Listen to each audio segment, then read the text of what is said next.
This story is titled, My Ex Cheated and Had a Kid. Now she wants me to be the father. Her friends are harassing me. Hi everyone. Before we dive in, a quick favor. If you enjoy content like this, please hit the subscribe button. It's free, supports the channel, and makes sure you never miss out on amazing videos. Alright, let's get started. Hey folks, so I've got a story for you. I'll just warn you up front. It's messy. I'm 30 male now, but this whole thing started about a year ago with my ex, Rachel, 27 female. We were together for 5 years. And before that, we'd been close since we were kids. I mean, she was the only one who showed up to my 8th birthday party when everyone else bailed. That's the kind of history we had. I thought I knew her better than anyone, but wow, was I wrong. Rachel was someone I trusted with everything. She'd been there through a lot. Like when I lost my job a few years back, she was my biggest cheerleader. And when my dad was in the hospital, she stepped up to help my mom while I was stuck working overtime. So, yeah, Rachel wasn't just my girlfriend. She was like family. We were even starting to talk about building a future together. You know, getting married, having kids, the whole thing. I thought we were on the same page. But then, out of nowhere, I get this random message on Instagram from a girl named Zoe. At first, I thought it was spam, like one of those fake accounts trying to sell something.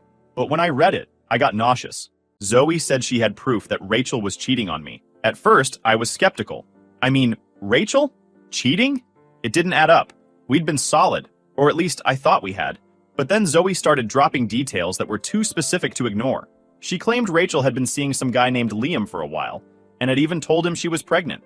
That caught me off guard. Pregnant? Rachel hadn't said a word to me about that. Still, the whole thing felt off. Who was Zoe, and why was she telling me this? I asked her straight up, how do you know Rachel, and why are you getting involved in this? Zoe replied, saying she wasn't a close friend of Rachel's, just someone who knows what's really going on. That didn't sit well with me. Why would someone go out of their way to expose someone else's relationship unless they had an agenda? Was Zoe trying to stir the pot for fun? Did she have something against Rachel? She said she was a friend of Liam's and found out about the affair after snooping through his phone. Apparently, she'd seen enough of Rachel and Liam's messages to piece everything together. Zoe claimed she felt bad for me and thought I deserved to know the truth. But was she really being altruistic? Or was there more to it? Her timing seemed too convenient. She reached out to me out of nowhere, armed with screenshots and even a video. It was hard not to question her motives. I messaged her back saying, okay, you've got my attention. Show me the proof. A part of me was hoping she'd flake out or admit she didn't have anything concrete, but she didn't. Instead, she sent a string of screenshots. They were texts between Rachel and Liam, and they weren't the kind of messages you'd mistake for friendly banter. They were explicit, graphic even. Things I couldn't unsee, things that didn't just hurt, they burned. I still wasn't ready to fully buy into Zoe's story. Screenshots can be faked. People do it all the time, right? So I pressed her further. Why are you doing this? I asked. Her response was blunt. Because Rachel's been playing you. Liam's an idiot, and Rachel's not as innocent as you think. Someone needs to tell you the truth. Then Zoe lost it and sent me a video. It was Liam, laughing with his friends, talking about how he'd been sleeping with Rachel and how she told him the baby might be his.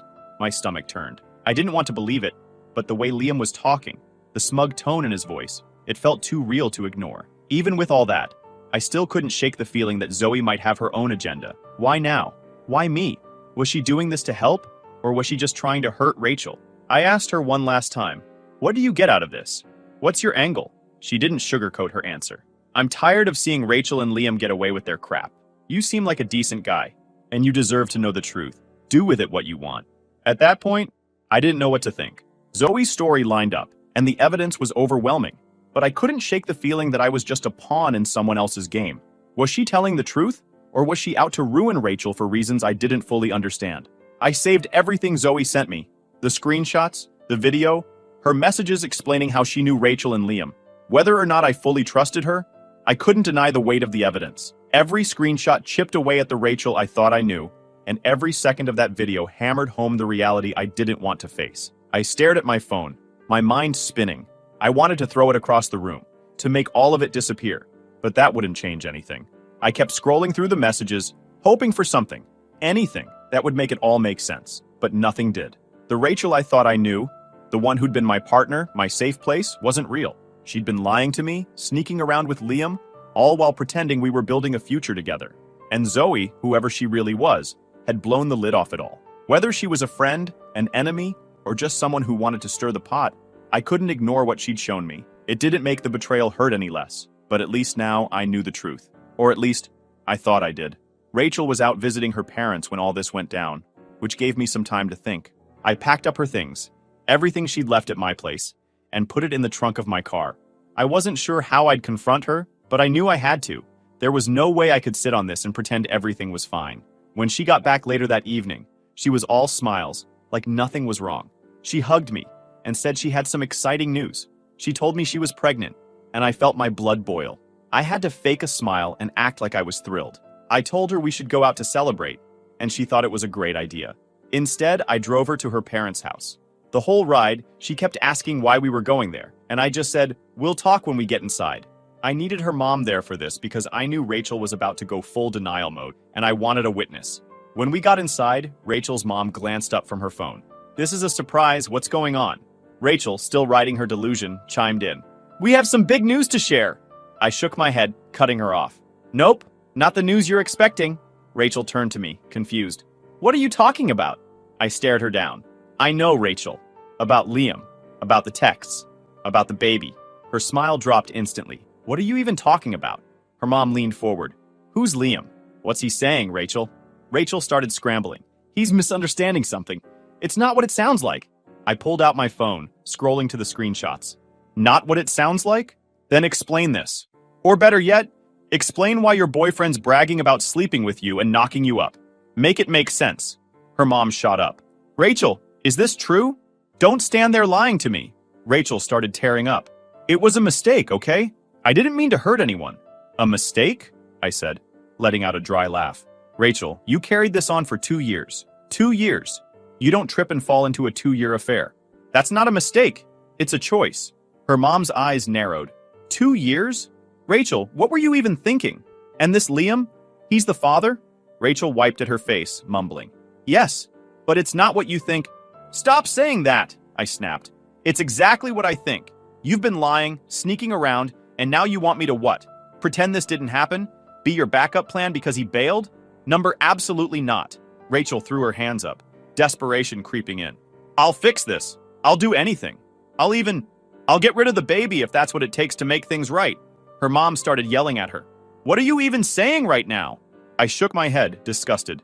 "Wow, Rachel. That's your solution? You think you can erase all of this and we'll just go back to normal?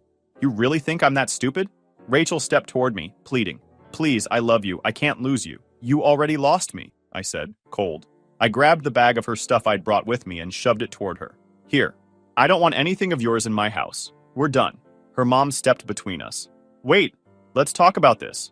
Maybe we can—" "No," I cut her off. "There's nothing to talk about. She made her choices.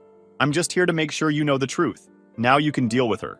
Without waiting for a response, I turned and walked out, slamming the door behind me. I drove home in silence, feeling like my entire world had just imploded. When I got home that night, I sat in my car, trying to process everything. Rachel's tear-streaked face, her mom's angry yelling, and that unmistakable look of panic when I showed her the screenshots. All of it kept replaying in my head like a highlight reel from the worst movie ever made. My chest felt tight, like I couldn't get a full breath. For a moment, I thought I might completely lose it, but I didn't. Instead, I just sat there, numb. Eventually, I forced myself to go inside. The house was eerily quiet, the kind of silence that felt louder than any noise. Rachel's things were gone, packed up and dumped at her mom's place, but the emptiness hit differently. This wasn't just a breakup. It was the end of a life I'd built in my head. 5 years of memories, plans, inside jokes, and dreams. All of it was shattered. I walked into the living room and stopped in my tracks. The couch caught my eye. The same one where we'd spent countless nights binging bad TV shows and eating takeout. It felt surreal, like the space didn't belong to me anymore. The house was mine, but it didn't feel like home. I didn't sleep much that night. Every time I closed my eyes, I saw Rachel's face, her tears, her desperation, her guilt.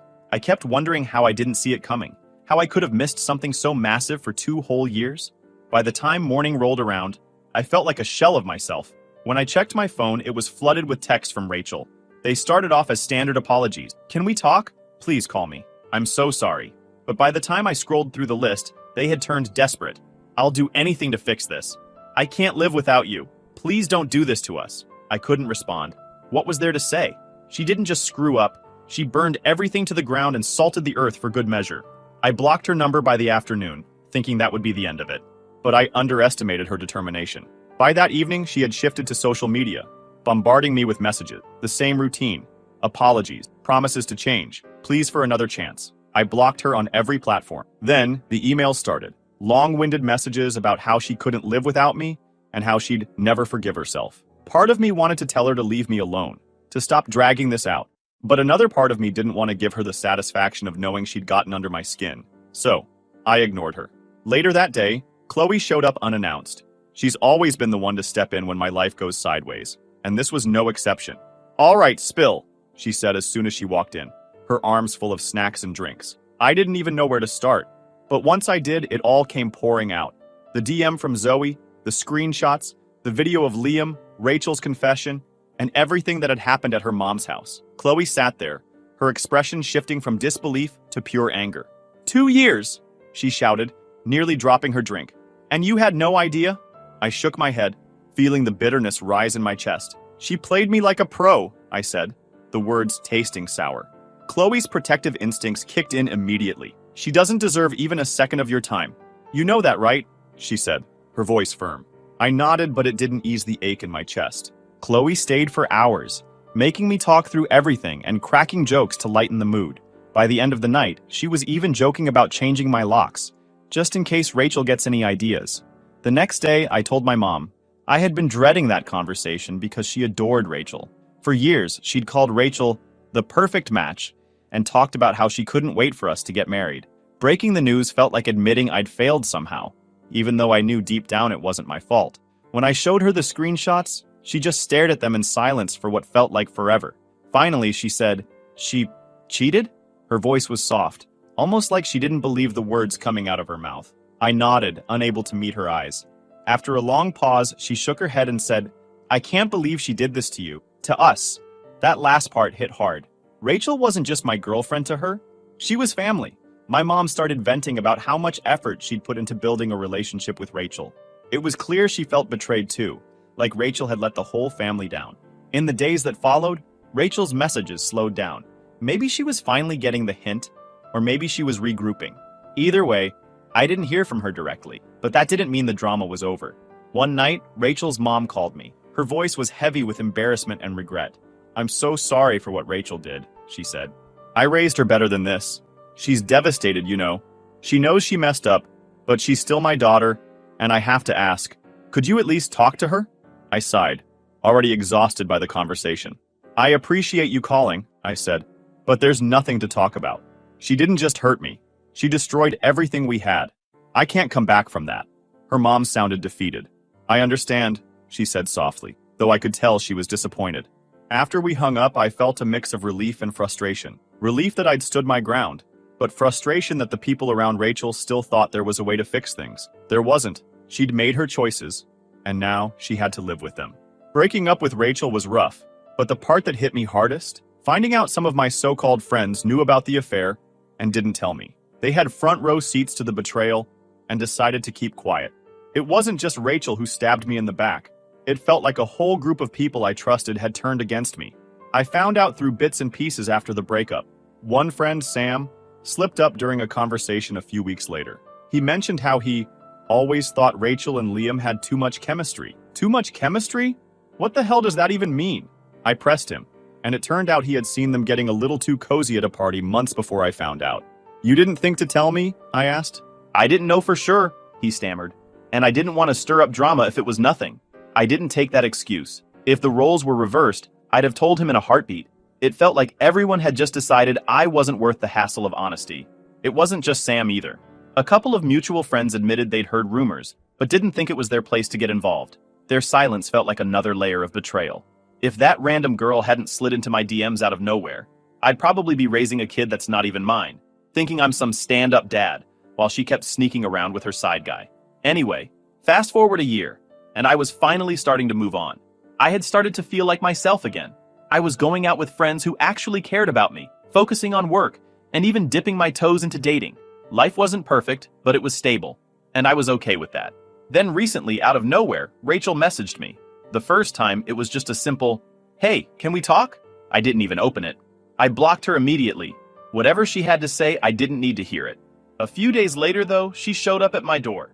I saw her through the doorbell camera before she even rang the bell. And I won't deny, she looked awful and messed up. Part of me almost didn't recognize her. This was a far cry from the Rachel I used to know, the one who always seemed so put together. I didn't open the door. I didn't even step outside. I spoke to her through the camera. "What do you want, Rachel?" I asked, trying to keep my voice steady. She looked directly at the camera, her eyes welling up. "I just need to talk to you," she said, her voice cracking. "Please, let me in." "No," I said flatly. "You've got no business being here. Say what you need to say and then leave." She started crying, which I'll admit made me feel a little uncomfortable. But then she said that Liam had ghosted her. Apparently, he disappeared shortly after their kid was born, leaving her to handle everything on her own. To make matters worse, her parents had kicked her out, saying they were tired of cleaning up her messes. "I don't know where else to go," she sobbed. I thought maybe you could help me. That was it. I felt whatever pity I had bubbling up vanish in an instant. "Help you?" I repeated, my voice dripping with disbelief. "You want me to help you take care of the kid you had with the guy you cheated on me with? Are you serious right now? Please," she begged. "I don't have anyone else." I stared at her through the camera, trying to process the audacity of what she was asking. This was the same woman who lied to my face, betrayed me for 2 years, and expected me to pick up the pieces of her broken life like nothing happened. "Rachel," I said, my voice cold, "you made your choices. You chose Liam. You chose to lie. And now you're dealing with the consequences. That's not my problem. It hasn't been my problem since the day I packed your things and drove you to your mom's house." She started crying harder, but I wasn't moved. "You need to leave," I said firmly. "And don't come back. Don't message me. Don't call me. As far as I'm concerned, you don't exist anymore." For a moment, she just stood there, looking at the camera like she was waiting for me to change my mind. When I didn't, she finally walked away, still sobbing. After she left, I sat down on the couch, my mind racing. Part of me felt guilty for being so harsh, but another part felt like it wasn't harsh enough. What did she think was going to happen? That I'd open the door, hug her, and agree to play dad to Liam's kid? The audacity was unbelievable. Over the next few days, I kept expecting her to show up again or send someone else to plead her case. But she didn't. Instead, I started getting messages from her friends. "Rachel's struggling, and you won't even help her?" One read. "One.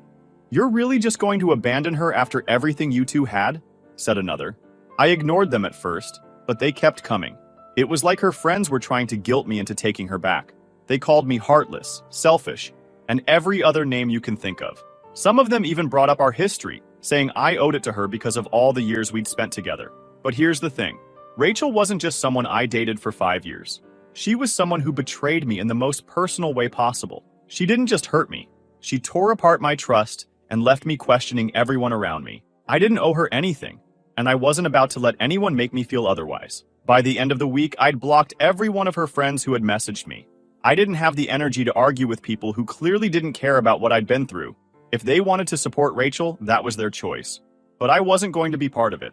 That chapter of my life was over, and no amount of guilt tripping was going to drag me back into it. However, Rachel didn't stop. Neither did her friends. After she showed up at my door and I shut her down, it was like a switch flipped. They doubled down, flooded my socials, calling me names and throwing guilt trips left and right. "You're such a coward for leaving Rachel when she needs you most," one message read.